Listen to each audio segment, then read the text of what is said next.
It's just one of them days that a girl goes through when I'm empty inside. Don't want to take it out on you, Jamsters. Suns lose. In case you didn't watch the game, in case you have no idea what happened with the Phoenix Suns in game one of round one of the Western Conference playoffs for them.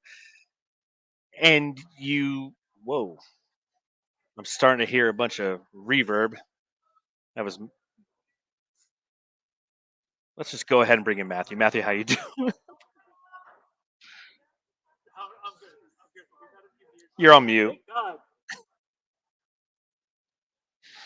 Oh my god, automatic mute. All right. Yeah. Not feeling good. 25-point loss. Not what you expected, but if you look at the season in total, then yeah, you expected that. We're closing out tabs right now. Cool. Yes. Are we getting kicked out?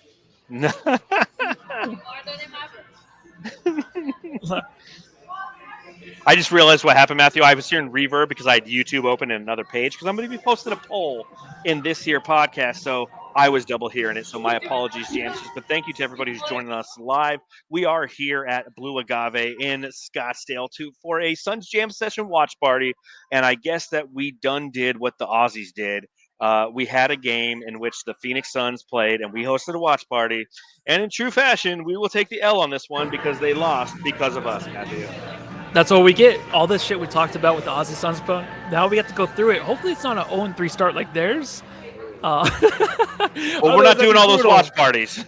Oh, yeah, that's true, actually. Yeah, we won't be here for the next two games, but our response from the Suns the next game would be nice as you wait for someone to pay your tab, yeah. Yeah, as Jojo Siwa would say, karma's a bitch. And that's what kind of happened because we talked all that shit to the Aussies about how every time they do a watch party, the Suns lose. Well, here we are in the Suns Jam Session podcast, and alas, that we have lost. So, as Meat Popsicle says in the chat, it's over. Meat This Popsicle team sucks. So here we go. Here we go. So, love it. Blow it up. Season's over. It's all good. But yeah. We thank everybody who's joining us here on the Suns Jam Session podcast. Let us know in the chat how the audio sounds. I know it's probably not going to be as high quality as it would be if we were coming to you live from our domiciles. But again, we're at a bar, so I do apologize if you hear fun playing over the overhead, if you will. We'll do our best to kind of mute back and forth so we don't reverb over ourselves and you have to hear fun twice. But overall, a disappointing show by the Suns, and I think that there's plenty to delve into when we talk about this game. So again, thank you for joining us. If you're new to the Suns Jam Session podcast, hit the thumbs up button. If you're on YouTube, if you're on Twitter, head over to YouTube. Give us that thumbs up. If you happen to be somebody who wants to sign up for the Autograph app, it's a great application where you can get all your Suns content, including this here podcast. You could just go to the Autograph app, sign up using promo code SunsJam. It helps us. It helps another way to support the pod. And make sure you subscribe, rate, review. I'm at Darth Voida. I'm John Voida, the managing editor of Bright Side of the Sun. He's Matthew Lissy, and he would tell you that he's at Matthew Lissy. And the show is at Suns Jam on all of your socials. So without further ado, I think that we're going to be drinking some beer because we've been drinking some beer, and let's just pop into this motherfucker.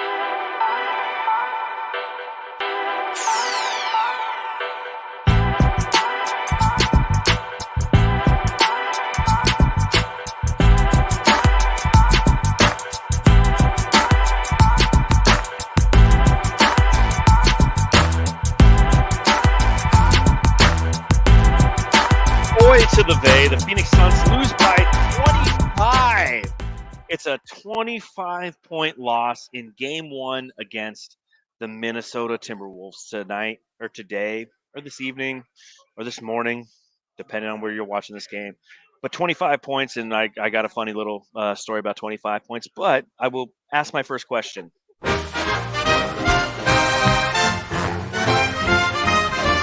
Matthew, I've got to ask. Wow, there's some sex to that one. No more Boyd, and I don't mind that, but I like the black and white, man.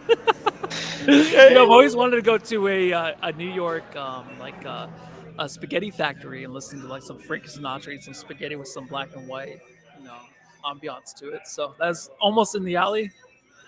What am I Yes. talking about? Yeah. Well, it's kind of like in Goodfellas, how like Goodfellas, they mark him through the Coca Cabana and then he ends up at the front table and he's like sitting there hearing a crooner. Like that's what you got right there. You got a little croon dog asking you, Matthew, It's I great. gotta ask. It's the only thing I look forward to today. Yeah, it's all we got is some new drops that we'll throw your way here. It's playoff time, so we'll give you something new. But the first question I have to ask is Matthew. It's 420. So is that why Booker didn't know his ass from a headband in this game? You're saying he's a little high? Is that what you're saying? Yeah. I mean, that's always our excuse, right? When this team plays poorly, is them actually baking the night before. I'll go with that. But yeah, the dude was struggling. He looked a little high out there. Maybe seen a couple of rims out there, because usually those shots he had today, they would have went in. But today it was just, it was a different story. 420 is one of those days where you like to sit back, relax, and stuff. But the Suns had to get up early this morning. They had to get up early for Minnesota Timberwolves that heard all the shit about them not being the actual team to come through in this series and win the series. The Suns were almost favorites, and they were favorites. Money line going into this game was the Suns, so that's a lot of disrespect for a number 3 seed that could have been a number 1 seed, and we had to feel it today to start out game 1. Yeah, I think it's time to throw the drop in there and just talk about Devin Booker. I think it's a good starting point for this one. Big Dick Booker. It was a rough game for Devin Booker in this one. Scored a total of 18 points in the time that he played, and you take a look at kind of his overall quarter by quarter performance, because somebody just texted me back and I got the password, Matthew. But Booker in this game, if you take a look at the first quarter, 2 of 5 from the field for 5 points. Second quarter, 1 of 4. Third quarter, 0 of 4. Fourth quarter, Devin Booker 2 of 3. So ultimately in that second half, Devin Booker goes 2 of 7 for 11 of his 18 points. But again, a challenging effort put forth by Devin Booker in this game. Not what you expected, because generally Devin Booker shows up and shows out. So that's why I'm wondering, was he woke up early this morning? Because again, Minnesota's a couple hours ahead. This is a 12:30 start here in Arizona, which makes it a 2:30 start in Minnesota. Did he do a little wake and bake action? He's like, it's fucking 420. I'm going to get my fucking bake on and I'll be fine. And then he wasn't. No, he's just serious with that. He's like the mom and dad in the situation. He's never going to smoke before a game, or smoke probably ever. Who knows if he ever smoked. But we'll ask him that later on, maybe 10 years from now, to see if he smoked before this game, because it looks like it. But the way that Devin Booker actually had his shots, he had his looks, it looked like a good game, but there was not that killer on him at all tonight. I think a lot of the Suns' game plan was really, well, I don't know if it just was the game plan or just ended up that way. It was a lot of ISO. These guys kind of wanted to, take it on themselves. Like, Beal, your turn. Kevin Durant, your turn. Booker, your turn. And when it was Booker's turn, it was something that you definitely couldn't trust. So him shrinking in that situation, in game 1 was kind of, it was disappointing, because I saw a lot of hype videos today and yesterday to get ready for the playoffs. A lot of Devin Booker, because you forget, like, this guy's there. With the way Beal's been playing the last week or 2 weeks, he was the main guy to really get the Suns team to where they are now, and a 7-3 record to end the season. Booker, he's had his games hit or miss, but today you wanted him to come through. I just think that's kind of like, all right, well, let's pack it in. He kind of looked like that in the fourth quarter. You couldn't count on him. I wanted them to go to Beal more, but it was just Booker, like, getting his shots, man. They just would not go down. He just looked disappointed. His cheeks were extra rosy.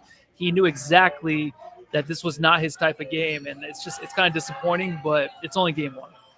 Again, this is going to be like a feel-out series, and we're going to find out as time progresses how Devin Booker and the rest of these players are going to navigate the different matchups before them, and how they're going to execute and how they're going to take advantage of them. Devin Booker looked overmatched a little bit today because of the defensive length that the Minnesota Timberwolves were throwing at him. And that's something that I knew that was going to happen at some point in the series. I don't know if I necessarily expected it game 1, but I did expect the fact that they have Jaden McDaniels, the fact that they have Anthony Edwards and his tenacity, who can kind of be thrown at Booker from time to time. Booker just wasn't comfortable making or attempting shots in this game. He was looking to defer and to pass. And overall, you take a look and he ends, like I said, 18 points. He had 5 assists. He had the 4 personal fouls as well, which really took him out of the game in that second quarter, much akin to Anthony Edwards. We'll talk about him momentarily, how he rebounded from that poor start and that foul trouble. but it's going to be one of those things, again, feel-out game. And you hate to say that. You hate to sit there and go, the Suns, it's a feel-out game, game one, because had we won this game, you want to be like, this isn't a feel-out game. This is reality, baby. We are the fucking Suns, and we dominated. But the goal in this, in my personal opinion, is to take 1 out of 2 in Minnesota. To lose by 25 is frustrating. And I was sitting here at Blue Agave with some of the Jamsters, and shout out to all the Jamsters who came out here and supported, hanging out with us and drinking some beers and shooting the shit. And I was talking to Michael Kolb, who you guys normally see in the chat, and he's got the caps lock on. And we were talking about how it's like, at halftime, I think the team was down by 10 or something. And I'm like, hey, as long as they don't lose by 25, I'll be fine, and I won't be mad on the pod. Matthew, they lost by 25. Exactly. Yeah, it's a number you don't want to throw out there because they might feed into it. The way that the Suns were playing today, there was just no energy on the court between themselves, so they might feed out into the universe. Grass onto those Suns fans across country here in Phoenix, and they got what you were giving out, and that's disappointing, John. I am very disappointed, but I was telling everybody today that I did choose that the Minnesota Timberwolves will probably win the series and move on to the Western Conference Finals, but I did not release that on Twitter, and I don't want to even believe that. It's only game one. And I'm not going to sit here and I'm not going to say like, hey, the series is over at all.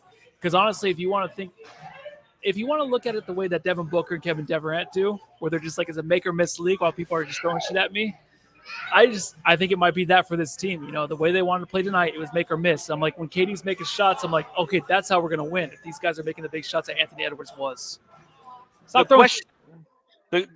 question is, one, why people are throwing chips at you. That's the Jamster gallery.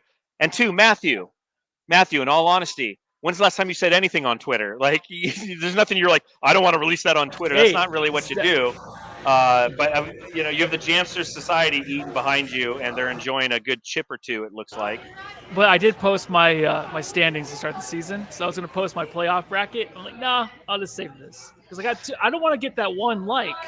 That's too much for me to handle. Your only retweet is from yourself or the Suns Jam Session Twitter account. It's usually those porn stars or whatever that are on Twitter. The bots. The bots. Yeah. Yeah, Matthew's getting peppered in the background by the Peanut Gallery, a.k.a. our lovely family that decided to show up and support us here tonight. And by tonight, I mean today. But yeah, I mean, it's a long series lies ahead. And we know that the Minnesota Timberwolves are a good defensive team. You see that. The Suns scored 95 in the first game. And you take a look kind of up and down the lineup on how that occurred. And you see that, it was KD and everyone else. And I know that some people who are KD stans and who are watching this are sitting there and feel like we're not giving Booker enough flack. No, I'm giving Booker flack. Dude, 5 of 16 from the field, 2 of 6 from beyond the arc. It's just not good enough. 18 points in a playoff game on the road. I don't care if you're on the road or home. That's not good enough.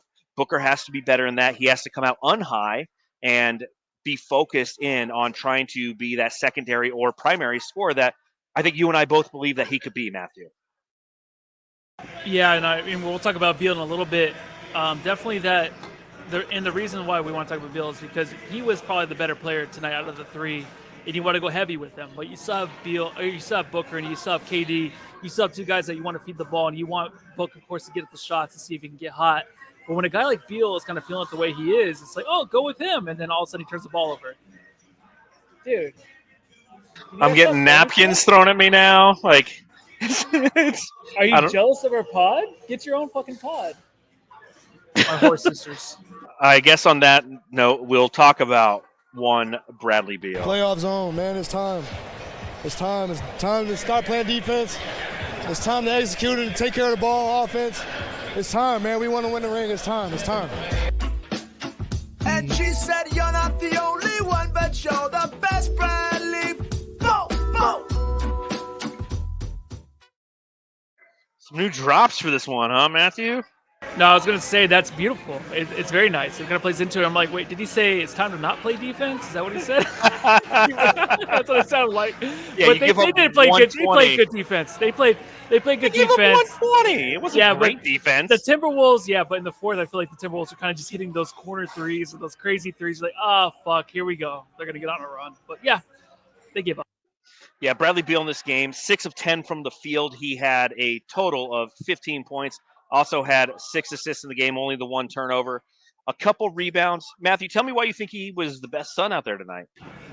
I just thought he brought the energy really in the first half, and then the second half, when you can kind of see that Kevin Durant and Booker were not going to bring it, you want to defer to him. Starting in the fourth quarter, I was like, okay, let's go to the guy, and then he kind of turned it over there in the fourth quarter to try to get the momentum swinging, and I'm like, okay, never mind. It led to a timeout. It led to like their biggest lead, the Minnesota Timberwolves' biggest lead, of like 18 points. So then I'm like, okay, well, you can't really trust any of these guys. And I don't know if that's kind of hurting this team, but I think Beal brought the energy towards the end of the season. You want him to bring it. I think he was a lot of people's X factor coming into this game, and he kind of is. But maybe now in a playoff situation, they're trying to figure things out to where how they can feed each other, how they can go off of each other, and how they can actually step up in the right moments. They're still trying to figure that out, and you can totally see it because of how discombobulated they are at times at just who's going to have the ball, who's going to share it, who's going to actually maneuver, who's going to play point guard. You saw a lot tonight. So I kind of thought he would be the guy to step up and kind of bring this game back to being a little bit more close when we're down by 10 entering the half, but he was unable to do so. Yeah, I like what I saw from Beal 100%. Again, I go back to Booker. Like, you need Booker to be productive because what we got from Bradley Beal tonight is exactly what I want from Bradley Beal. Like 15 points.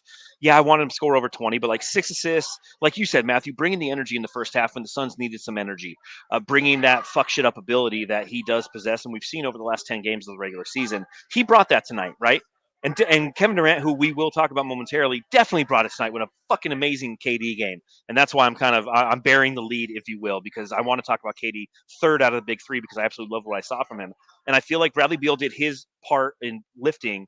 It was Booker who didn't carry his end of the couch, if you will. And Beal gave you exactly what he should as a tertiary player. If he's a secondary player, it would be unbelievably frustrating to see him go for 15 and 6. But as a tertiary player, that's like exactly what you need. The energy level's there. He did what he could relative to defense because that's, again, we got to talk about that.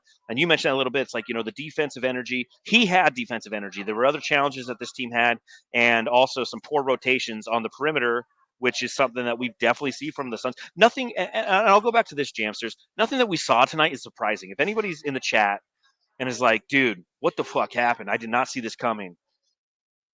Welcome to the Phoenix Suns in 2023-24. Like, have you not watched this team? To lose by 25, I'm not frustrated. And I guess I'll, just for fun, because I enjoyed it so much the first time.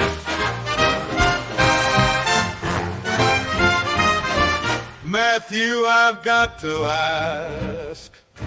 How many times did you rewatch that? How many times did you rewatch that, teammate? Like 4. I did it like 4 times. I made it right before I came here. But after this game, how are you feeling? Like, are you devastated? Are you crushed? Are you worried? Like, what is going through that little noggin of yours with the hat on ever so backwards? The only thing I'm worried about, okay, so they missed some shots. They kept it close. It was fine. Like, I feel like Minnesota had to come out with their best shot tonight, and they did. And I think the Suns will make a lot of adjustments if they can to play more team ball moving forward. The one thing is few more. Oso says Book locked up all game. That's the one thing that scares me. Okay, I understand Mike Conley does bring the defense, and maybe you think of him maybe as like a Drew Holiday who can lock him up this series, but that can't be a thing. Book has to outplay these guys defensively that are actually in his position. Like, it can't be a thing where it's like, oh well, he had that guy lock him up this series. He was defeated in that way. Like, you can't see that. Like, we have a big three for a reason where they have to be unstoppable. And the only way we're going to win these games, especially when they do go ISO, when they want to take their turns, is Book has to be outstanding. Now, I do think that Book did take a lot of good shots, good looking shots that did not fall. So it has to be both. It has to be either he has to punish Mike Conley and make him not even known in the series and then lead the Suns to a 5-game or 6-game series, or I think Booker just has to make sure that he hits those shots that are difficult shots. But I do think that I'm not too worried. I think relaxing and just, okay, it's a blowout. One loss is a one loss, no matter the outcome, no matter the score. I'm okay with that. I just think that they have to get back to, like, we are the better team because of our talent. And Book has to be the leader of that guy. We will talk about KD. Yes, a great game. But Booker has to come out to be the best player, and Beal has to be that supporter that's like the 1A right next to him, or the 1B, I'm sorry. Yeah, to answer my own question, I asked you in true Devin Booker fashion, I'm chilling. It's game one. It's too, like, I like what John Tran says in the chat. I feel like this was to be expected. need to expect that Minnesota would adjust. Yeah, like we beat this team 3 times this season. So they are going to overanalyze the tape and adjust accordingly and put the Suns into difficult matchups at home and come out with that fire. And the Suns tried to match it. The shot making ability wasn't there. Devin Booker wasn't as aggressive. He was a little bit more passive because he was high as shit, I guess. And ultimately, they didn't leave with a victory. It sucks to see a 25-point victory, but how many times have we seen a 7-game series where a team won and there was one blowout game? Now, if they blow them out like in game 2, like I might sit here and have a lot different perspective on what I witnessed today, but I didn't, and I'm not overly concerned. Are there lessons to be learned? Absolutely. And one of those lessons is when the playoffs start, you better be ready for one Kevin Wayne Durant. Who the heck are you? I'm Kevin Durant. You know who I am. Y'all know who I am. Did anybody see a sniper? Did anybody see anything? I'm one of the best players to ever play the game. So Kevin Durant in this here basketball game ends up going for 11 of 17 from the field. Okay, that's my sister's birthday, by the way. 11-17. Okay, 31 points, 7 total rebounds, 1 assist, 5 turnovers. Again, always a challenge with Kevin Durant is those turnovers due to his high usage rate. He did have the worst plus-minus on the team, a -20 overall. And I think that obviously, you know, if you look at that on overall, you'll be like, okay, it wasn't KD. He wasn't it. But he's the one who got us through, in my opinion, that first half. The first half, Durant 6 of 12 for 18 points, 6 of 7 from the free throw line, 3 assists, a steal, only a couple turnovers. But I really like what I saw from Kevin Durant. And it's just a reminder, Matthew, that when the playoffs hit, like it's a different KD mode. He realized it's like, listen, if you're going to wake and bake, that's not the answer, dude. You bake after the game on 420. Well, I think KD's just a walking bake, dude. He's just always baked. So he's good either way. And you get the 31 from KD. I swear to God, all these games end up with a 31 from KD. So I don't feel like he's ever going to be really the difference. So I think he even said in his post-game press conferences a few times, like all the fans are going to point the blame at somebody. And I don't feel like we ever really do at KD. We talk about a shit game because he's just going to come in and get his points if he wants. He got us through some tough times tonight, but that obviously we know that's not enough to win a playoff series. It's not enough to win a game. Like the other guy's going to step up. But it was a good game by him. I think that he got some really good looks and he drilled him. He made him a lot of times where I'm like, oh shit, is that even going to go in? Made some difficult shots. He made sure that, hey, he got through a tough game where the other guys were struggling, where Grayson Allen was struggling. A lot of the guys, the bench was struggling like always. So he did his part. And that, honestly, that's just it's not good enough. And that's not a knock on KD at all. KD can play the most miraculous game, perfect game. It's never going to be enough because this team has to have other guys step up in a lot of different ways for them to win because he's going to give you scoring. He's going to give you the ISO. He's going to take the tough shots. And when they go in, it's not always going to mean a victory. So I love KD. I love everything he brings, but I never look at him or look at the box score and what he brings to his team as a victory. It's always everything else. It's always like Grayson Allen if he gets threes going, Rosenell if he steps up, or if Booker and Bradley Beal are able to be more aggressive at the rim and get their shots to go and hit the big threes, then yeah, we're going to win. If we don't turn the ball over, we're going to win. I never look at KD's box score to be like, okay, he got 31. We must have won. No, it's always a win or lost. Are you getting shit thrown at you too? Oh, no. No, I'm just going to have my wife come over here and take our picture while we're doing this, but she's really engaged in the conversation with So Says Jay from Fanning the Flames. So I don't know what they're talking about. That's going to take a while. But, hey, Webb, take a picture of us while we're doing this so we look kind of cool and don't throw your own phone on the ground. I hope you didn't break your phone. That would really suck. We will not look at the camera. We will just act like we're doing what we're doing. Yeah, this is like totally staged. And if you're listening to the podcast, you know, like, yeah, look at me. I'm making a really good face. And, you know, like, oh, he has these. You know, yeah, thanks, man. Yeah, he totally didn't know how to get low with my chin. No, one thing I will say is that when you build a house, you need a foundation, right? Like you have to lay down cement. It's got to be level. And from there, you can build.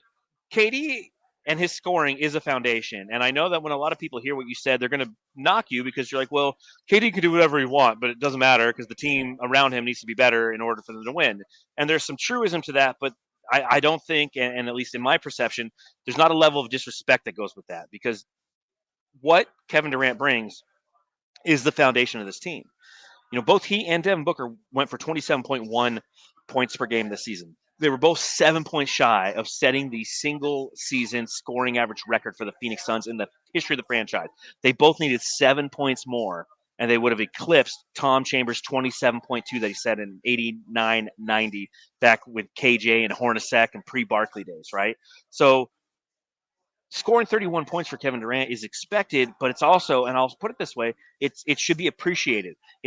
And that's why this series, again, like, I'm just chilling, because we have a foundation of elite scorers and we have talent. Now, depth is another issue, and our depth will be tested. But any thoughts on Kevin Durant before we go into some of that depth, Matthew? No, the only thing this reminds me of is the way these series might turn out, and the way these playoffs might turn out. Is like when LeBron James kind of like carried the Cavs when he played. He went to like Game 7 against the Celtics. I think it was his final season with the Cavs. Maybe it was, but he got first time. Was it the first time back? With Yeah, the Cavs? like back. I mean, he made the finals. What, his second or third year with like Zydrunas Ilgauskas.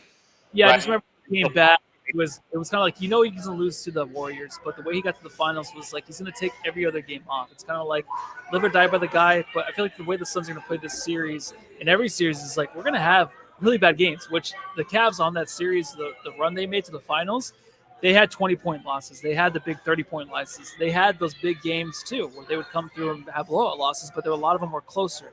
I think that's the way the Suns team is. It's like they're going to be up one day, they're going to be down one day. They're going to be up one day, and that's like this whole season. Yeah, that's the season defined. That's why you're chilling, and that's why I kind of am too. And plus, I've had some beers, so I'm feeling pretty good. Yeah, it's we're not smoking, we're drinking today here on 420. But you talk about the bench, and it's definitely going to be affected because we had an injury today, because of course we did. Hi, Barbie. Oh, hi, Alan.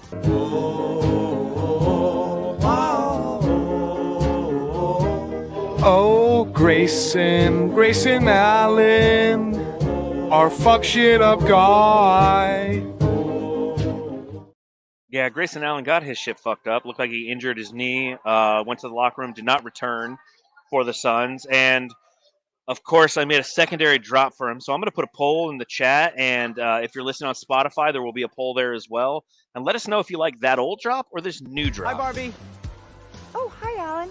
Oh, Grayson Allen, our fuck shit up guy.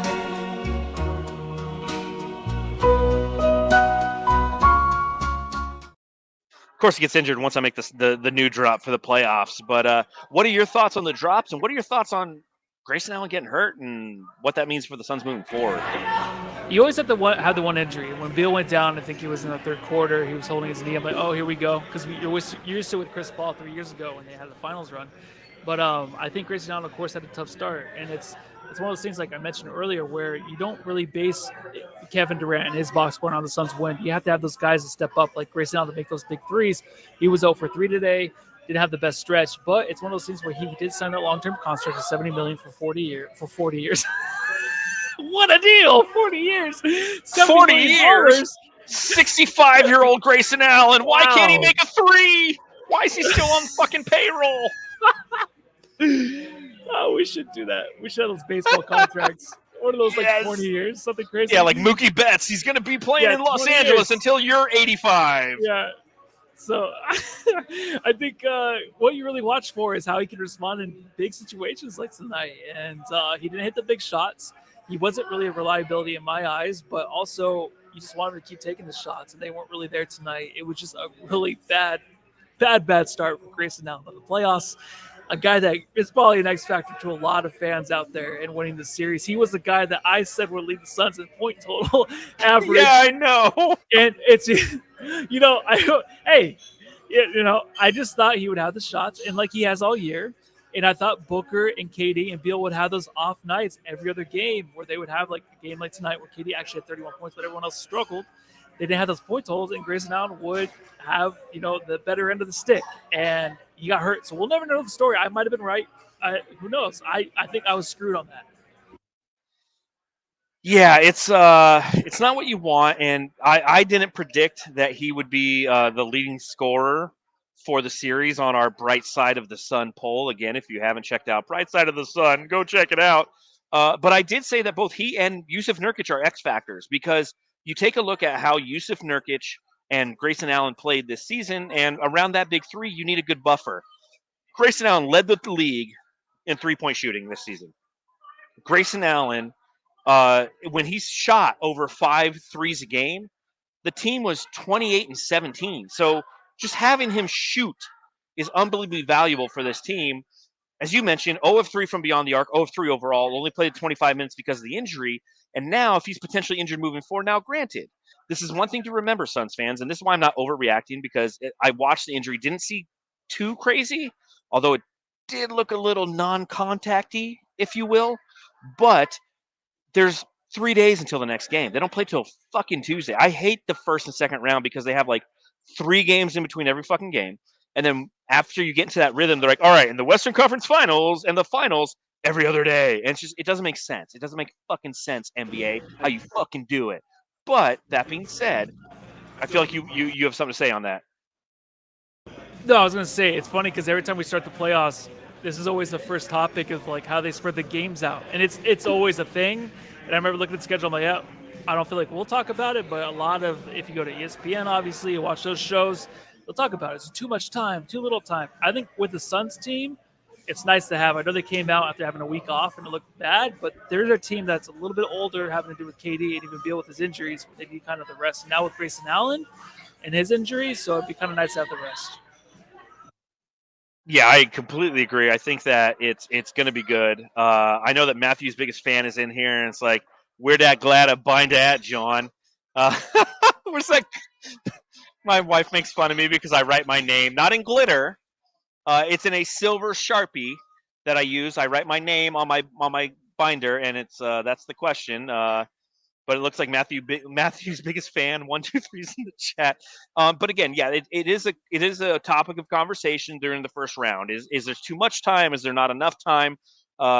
It just sucks because I'm so excited for game 2, and like you just want to get right back out there. And we know that we have to deal with Sunday and Monday upcoming before game 2 does occur on Tuesday night. But also in this case, because of the fact that Grayson Allen could potentially be hurt, it's also time to heal.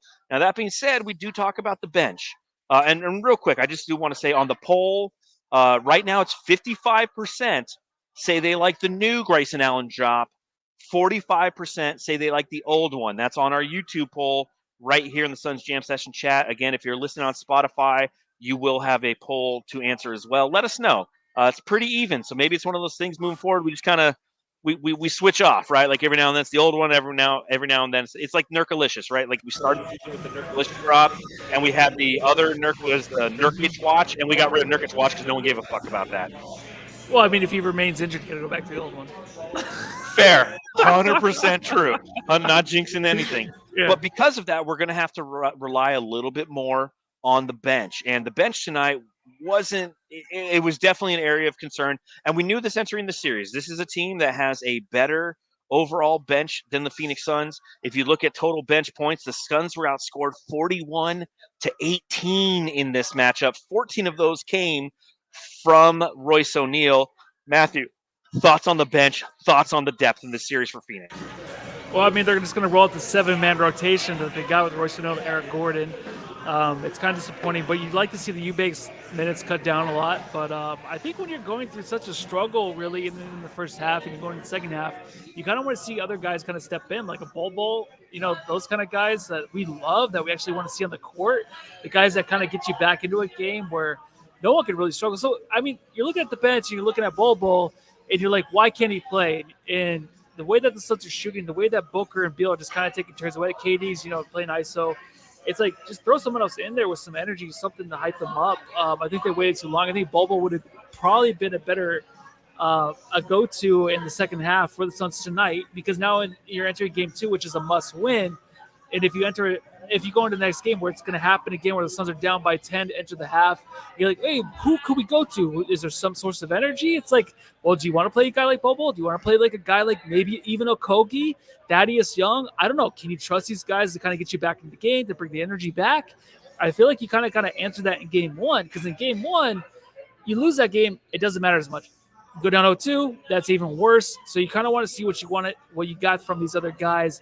And I wanted to see Bobo. I wanted to see Thaddeus Young. I want to see these other guys that kind of helped us during the season and see what they had to kind of give us in this first game. But I feel like maybe it's too late. Maybe if you tie it 1-1, then you can go back game 3, game 4. If it's more of a Suns' favor, then you can look at these guys. I think it's too late though for game 2. Yeah, I mean, it's a challenge because whenever you lose, you're going to sit there and you're going to say the grass is always greener. Well, if Thaddeus Young got more minutes, we might have had a chance, and things of that nature. With Grayson Allen potentially being hurt, or with performances like the one that we received from Eric Gordon from Indiana University, number 23, Eric Gordon. Can I just note, Matthew, that we've gone an entire season with the Phoenix Suns, and I still have LA Clippers fucking clips of Eric Gordon. That's how impactful That he was. just shows this how season. much everyone cares about Eric Gordon and his team. It's never been anything. It was like, John Voight, you gotta fix that drop. JB3, fix that drop. That's our boy, Eric Gordon. Nope, never happened. So this is on you, Jamsters. This is on Eric Gordon having a shitty season, and the Jamsters never ever talking up to John to fix that drop. That's how much he didn't matter this year. It's because we really didn't use it much this season. Again, Eric Gordon tonight, 21 minutes played, was 0 of 5 from the field overall, 0 points, a negative 18, 0 of 4 from beyond the arc. I mean, just a complete L out there tonight, Matthew. And again, so you talk about Bol and you talk about the opportunities that lie before the Phoenix Suns, and it's in those Gordon minutes. Gordon has had a rough go of it. Gordon hasn't been productive. He doesn't play the defense necessary against a second-team unit. As we mentioned, 41 points from the Minnesota Timberwolves tonight, and that was led by 12 points from Naz Reid. You ended with 18 points, 12 of those coming in the first half, from Nickeil Alexander-Walker. Luka Garza ended up, now granted it was the end of the game, but like with 5 points. I mean, like, no, but TJ Warren played in this game. By the way, we were sitting down with like 6 minutes left in the game. We didn't even fucking watch anymore. We were setting up our equipment. I didn't realize TJ got out there.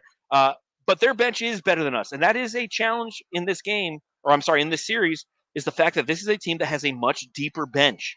And if Eric Gordon isn't producing in any capacity, if he's not providing anything offensively, you're fucked because he ain't giving you shit defensively. I'm cussing a lot. No, yeah, you know what? The thing is it's just an interesting series. Is you do look at a lot of these other teams are going to have better benches, and you look at us, we have to have the better players. And then you have a guy like Anthony Edwards, who we haven't talked about yet. Where I don't look at the bench as a big issue. I look at it as like, can the Suns have the best player in the series? All right, so before the series started, before the playoffs started, we did talk about Anthony Edwards SGA, and I did say that Anthony Edwards can probably have the better playoff run, which sucks because it's like they play the Suns the first series, and tonight I'm not saying this is going to be a continued thing, but he did hit the big shots. He did make the bigger plays ahead of KD, ahead of Devin Booker, and ahead of Bradley Beal. He outshined them, and that's the one thing we can't have. So the bench is always going to be an issue. I think we'll have like the 1, maybe 2 games where the bench steps up, where we get the roll, where we get the bounce, and where we get Eubanks actually hitting those like little hook shots or something. Be like, oh my God, Eubanks! And we get like Bol coming in and hit a big 3 or something like that. We'll have those fun games, maybe. But I don't look at that because that's not the way we're going to win. I am so focused on our big 3 and outplaying the other players and being the best player out of Anthony Edwards. I'm not talking about Gobert. I think Cat can have a good game. He can go on a run. But they have to outplay Edwards. That's the only way they're going to win the series. Yeah, Edwards is definitely somebody you have to shut down. But again, they have Karl Anthony Towns, who's going to pop off for one game in the series. That's a guarantee. Like, there'll be a 30-point Cat game. And you take a look, and I'm going to circle back to Eric Gordon. Like, I see the Jamsters, and I understand your frustrations. I agree with them, but there's nothing you can do about like the Drew Eubanks situation, right? Like, he is the backup to Yusuf Nurkic, and he will get the minutes. Eric Gordon can be played out of this series if need be, if he's not producing, and we've seen that from Frank Vogel a little bit earlier, not too long ago, when Grayson Allen was having a hard time hitting shots. He's like, you know what, I'm going to start Royce O'Neal. And that might even be a strategy going into game 2. It's like, start Royce O'Neal, have Grayson Allen, who's nursing a potential injury, coming off the bench. And again, we don't know the severity of said injury as of yet. But that being said, if Royce O'Neal comes out a little bit more of a defensive presence, a little bit more switchability on all sides, but Gordon has a long way to go to prove to his teammates and to especially us as fans that he is a viable option in this series, because he has been somebody who has had his ups, has had his downs throughout the season, and the downs I feel like are a little bit more than ups. So I'm looking forward to seeing if that's an adjustment that the Suns can make, because if Eric Gordon comes in and just gives you 10 points, this becomes a completely different game. But he was a 0 on offense. He's a 0 on defense. And now we transition into that talk. The sheer fact that, yes, Anthony Edwards had a fantastic game against the Suns in game 1. Exactly what we didn't want to happen, right? Like a potential Anthony Edwards goes nuclear. He goes 14 of 24 for 33 points. Now, high volume, yes. Goes 4 of 8 from beyond the arc. Only shot a couple free throws, but he also had 9 total rebounds, 6 assists. Did have the 6 turnovers, but it was definitely a high-usage Anthony Edwards game. And the reason for that is his 3 previous games against the Phoenix Suns, he had very, very, very poor outings, both relative to shooting and overall performance. So it was a clear direction by Chris Finch, the head coach of the Minnesota Timberwolves, that, hey, this is going to be we're throwing everything at Anthony Edwards. We want him to be engaged. We want him to gain confidence. We want him to be the guy with the ball in his hands, for good or for bad. But we need that from him to establish, hopefully, which occurred, some confidence. And now you have a confident Anthony Edwards going into game 2, Matthew. What are your thoughts on what you saw tonight, the strategy, and what you expect in game 2? Well, it didn't start out too great. I mean, he did have the 10 points early, and then he did get in foul trouble, like you said. It was like it looked like he was walking to the locker room, but he just had his hands over his head like, oh, fuck. Like, he got his He was foul. sad. He was just sad. And the guy's competitive. The guy knows exactly what's going on in the series. Everyone kind of does, but I think maybe a lot of us might be blind to the fact that a lot of the Suns fans, a lot of the media have been picking the Suns to beat the Wolves in the series, not easily, but it's like, hey, they're better. Yeah. It's kind of like when the Kings were kind of like the favorite to beat the Pelicans in the play. It's like, wait, what? Why are we picking the Kings? So it's kind of scary in that fact where like we forget the struggles the Suns had as a complete team throughout the whole season, and then we're kind of just looking at the Wolves matchup, and we're just saying like, oh yeah, like look at the matchup. We defeated them at ease. And then you have a guy like Anthony Edwards who needs to prove himself. He's a guy that's probably a year or 2 years or maybe 3 years away from being probably the best player in the NBA. And the playoffs right now, his first stint, he wants to make a name for himself. So there's nothing scarier than that, especially with the athletic skill set he has and the way that he can score the ball. But he was hitting a lot of difficult shots. Like, he had some difficult threes. Of course, he only had 2 more points than KD. You're like, oh, the box score is not much different from KD. It's like, no, but it came at crucial times. He hit those big shots that kind of put us away, and that's what you want from your superstar.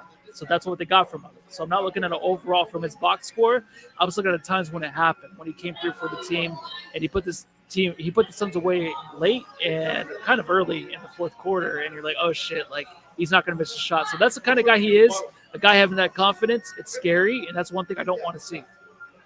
Yeah, I mean, it was definitely that third quarter that really fucked the Suns because, again, not a horrible score at halftime, but, you know, I mean, being what? I think they were down 10 points going into the half. Is that what it was? It was 61-51.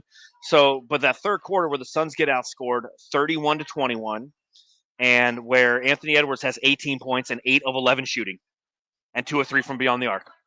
Like, that's the game right there. And I was watching the game with some members of the Fan of the Flames and Jay Joyce. Thanks for joining us, Jay Joyce. I know he left a little bit earlier here, but from the He's on Fire podcast, he says, despite the loss, I had a fun time with you guys. It ain't over till it's over. But that's what we're saying. There was a stretch at the back half of the third quarter where we're like, this could end up being the game because of the way that Anthony Edwards kind of gaining that confidence, getting that, feeling that swagger.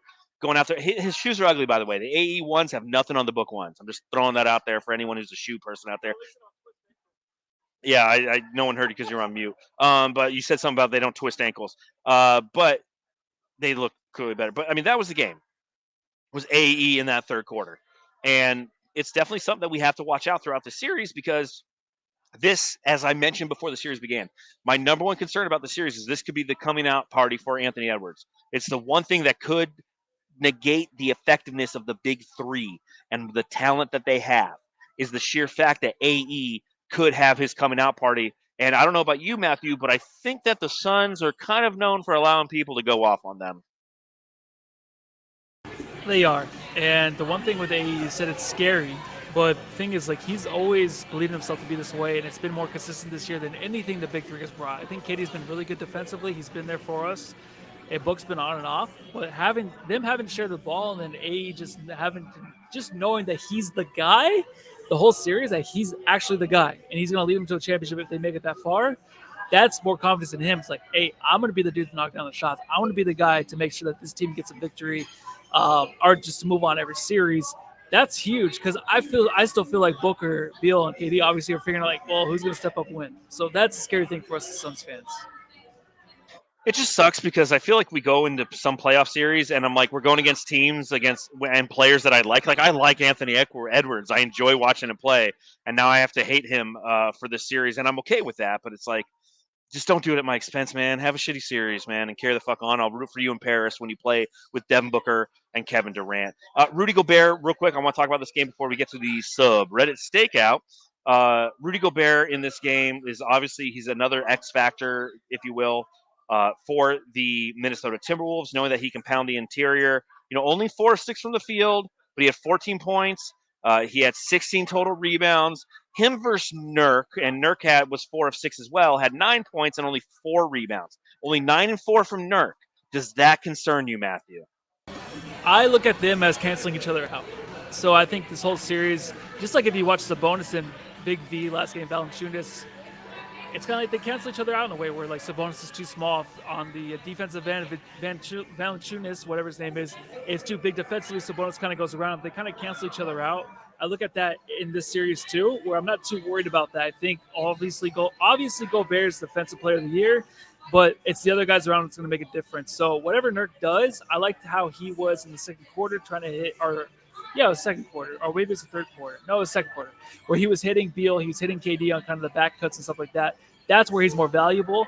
Them head to head, I don't care as much. Do you care as much? I do if foul trouble is involved, and I think that Nurkic was smart. He had 4 fouls tonight, but I feel like he was smart with his fouls, and because that could be the narrative of a game. When you and I are sitting here in the post-game podcast, and if we lose a game later in this series, it's because Nurkic got into foul trouble, and because of that, the depth of the Suns was tested at the center position, and that's a whole narrative that I don't want to navigate, but it's definitely something that there's a possibility of happening.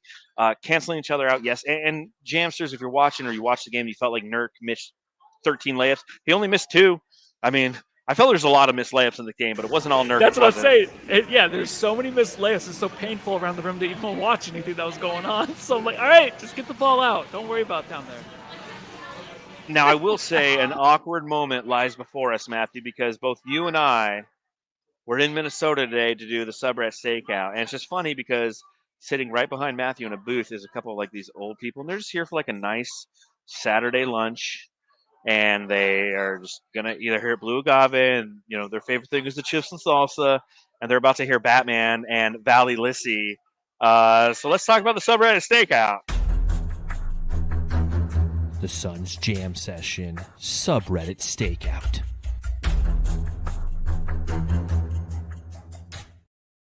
I just made eye contact with the lady, and she wonders what the fuck I'm doing.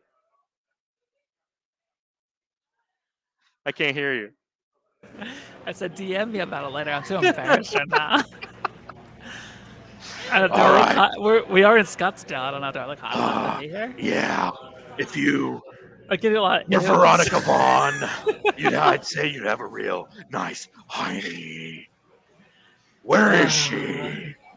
Yeah, Frida. I don't know. People are saying ew. I don't know why. People I feel like I look hot today. are definitely looking at us. I think so says Jay. Is looking at me and judging me a little bit more than I want to admit.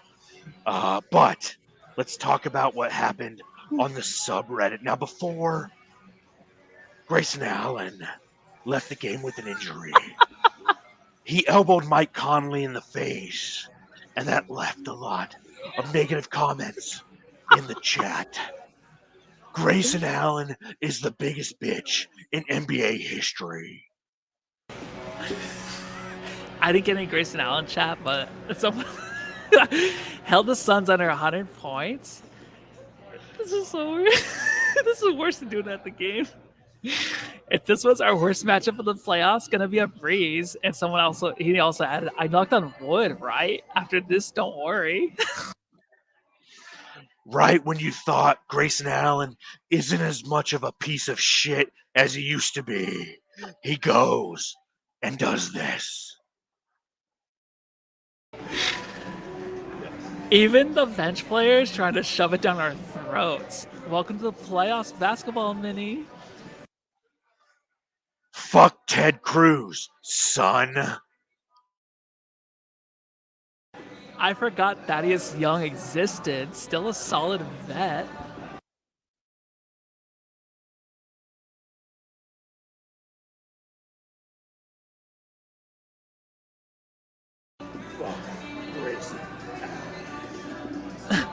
Fuck me, the Suns bench is bad.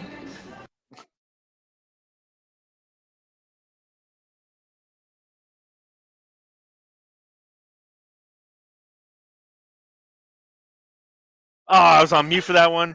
All right, let's try this again. Nurk could commit mass murder and not get a foul call at this point. Holy fuck.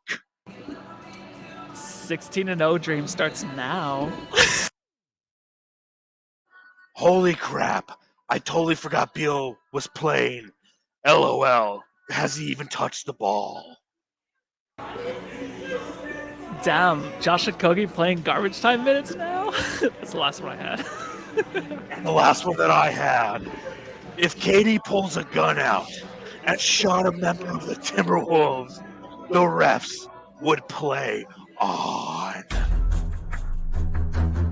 The Suns Jam Session subreddit stakeout. All right, there you go. Both Valley Lissy and Batman. I have no idea what your hat is. I think you gave it to those old people behind you, man. They looked at me right when I did that, and that was kind of awkward for everybody. Is it on the ground? Like, what the fuck is your hat? It's kind of awkward for everyone. It's in that guy's soup.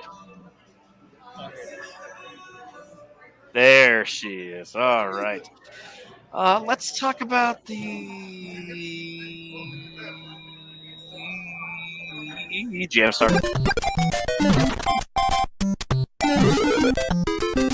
Jam Star of the game. Kevin Durant? Yeah, I guess. This is the first one where I'm like, I don't even care. Losing 25 in a playoff game is Yeah. shitty, but it's Kevin Durant. You know, I think it's it be what it be. It be what it be at this point. So, game 2. All right, let's talk about this. Adjustments. What do you expect from the Suns relative to adjustments in game 2, Matthew? I want to say a lot of team ball, but the way that Minnesota is defensively, where they can just guard you on ball and they can just make it a mess where you're trying to actually pass it up, make back cuts or anything like that, where they're just extra long. You saw it a lot today. You didn't see it really in the first 3 games where the Suns always came out hot. It's a difficult thing because I think adjustments might just be as simple as, hey, we're in Minnesota. Let's get 1 out of 2, and let's just hit the shots. And that might be what KD is saying in the postgame. It's like, hey, we had good looking shots. We're just going to make them. And I think a big thing is Grayson Allen and Royce O'Neal hitting those big threes. So I don't really see much other than that. What do you see? Yeah, I think it's obviously going to come down to Grayson Allen's health. I think that's absolutely big for this team. But at the same time, I definitely think that the primary adjustment is twofold. One, continue to be who you are. It was a down game for Devin Booker, and you know, scores more than 18. The bench plays a little bit better. There's opportunities there, right? I mean, you look overall. It was tied for the turnover game. They both had 15 in this one.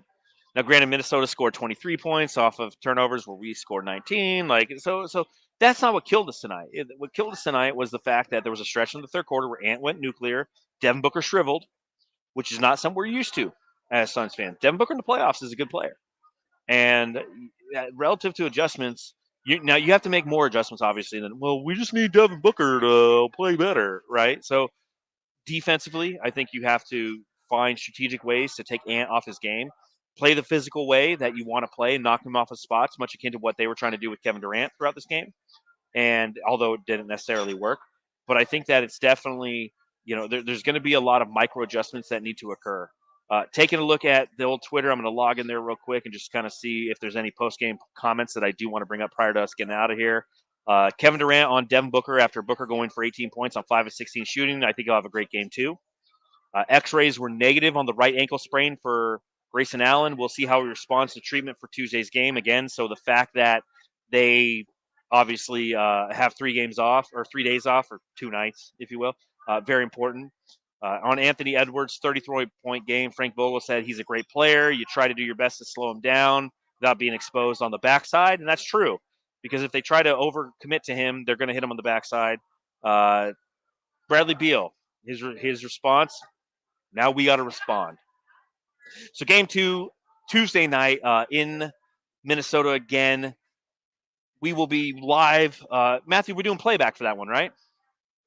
Perfect. So playback.tv/Bright Side of the Sun. Matthew and I will be hanging out there. Come join us. If you want to hang out with us and watch a game, go through the ebbs and flows of the playoff experience with both Matthew and myself, head to playback.tv/Bright Side of the Sun. The link is in the chat below. Whether you're listening or watching, we do have that link there for you. So looking forward to hanging out with you and just going through the shit that is the emotional stress that is the playoffs, right, Matthew? You're muted. It's already taking the toll on me a little bit. I'm going to slip down over here, but I'll be fine. Game 2 response. We'll make this a series. I'm not going to say we're going to win the series, but it'll be a better series than tonight. And taking a look at the final results thus far through Twitter on the Grayson Allen drop, it looks like the old one's winning, man. 61% to 39%. So if you're listening on Spotify, vote the poll as well. And I think this is kind of one of those things where I like the new drop myself, just because I'm kind of over the old one. But there is a beautiful cheesiness to the old one. Exactly. And like Saul says, where's my I voted sticker? It's in the mail. If you came and you hung out with us, P. Diddy will deliver to you soon. We had some stickers we were handing out tonight. So thank you to everybody who joined us here at Blue Agave, who signed up for the Autograph app. Again, do so. Use promo code SunsJam. Phil's taking off, so shout out to Phil for hanging out with us. We do have a new outro, Matthew, so tell them what to do before we drop this new outro. Go home and love your family. On Suns Jam Session, post-game thrill, John and Matthew, podcast skill, analyzing games with comedic flair since 2019, they've been right here. Suns Jam Session, post-game pod, talking Suns ball with the Jamster squad, from the Valley of the Sun, spreading the word, original podcast, haven't you heard? Subreddit stick out behind enemy lines, Batman, Valley, Lissy, and Curry combined, reporting live, with jokes to the brain, adding flavor to the podcast game. Suns Jam Session, post-game pod, talking Suns ball with the Jamster squad, from the Valley of the Sun, spreading the word, original podcast, haven't you heard? Subreddit stakeout, behind enemy lines, Batman, Valley, Lissy, and Kermit combined, reporting live, with jokes to the brain, adding flavor to the podcast game. Suns Jam Session, post-game pod, talking Suns ball with the Jamster squad, from the Valley of the Sun, spreading the word, original podcast, haven't you heard? Die-hard fans are just passing through, Suns Jam Session's got some for you. Lick the eyes to the beats that a bite, with the Suns through the day and the night. After every game, don't miss the beat. Suns Jam Session is gonna bring the heat. John and Matthew,